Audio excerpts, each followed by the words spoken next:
Kasaysayan ng sabong. Bago ito naging pampalakasan, ang mga manok ay isang hayop na sinasamba. Ang mga Grego at Romano ay tiningnan ito na parang si Mars at Mercury na mga Diyos ng Apollo. Pinaniniwalaan na sa Espanya ito nanggaling. Maraming mga Pilipino ang pumupunta dito para makilay sa mga manok. Patakaran sa sabong. Kung hindi handa ang manok sa tinakdang panahon, talo na kagad ang amo. Bawal ang kalawang sa patalim. Kung hindi, talo na kaagad. Kahit kailan, hindi pwedeng magkaroon ng tabla. Mga patakaran sa pagpusta.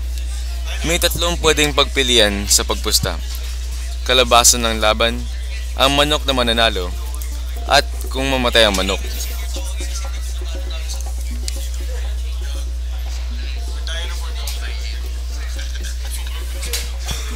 Sikat ang sabungan dito sa Pilipinas. Maraming opisyal na sabungan dito. Makakita tayo nito sa San Mateo, Antipolo, Montalban at iba pa. Kapag may malaking sabungan, ito ay ginaganap sa Araneta Coliseum.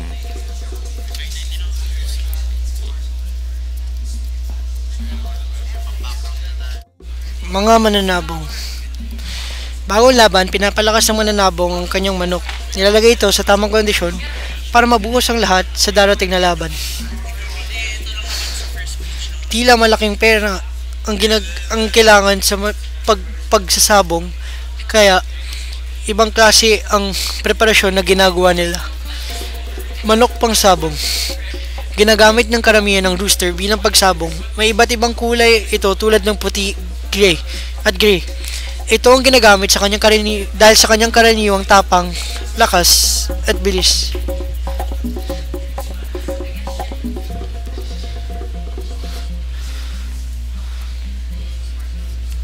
Ang tunay na kalaban ng manok. Ito ay nakatali sa kanyang paa. Dahil dito, may mga pagkakataong napipilayan ang manok ng maluba, nasusugatan, at paminsan namamatay.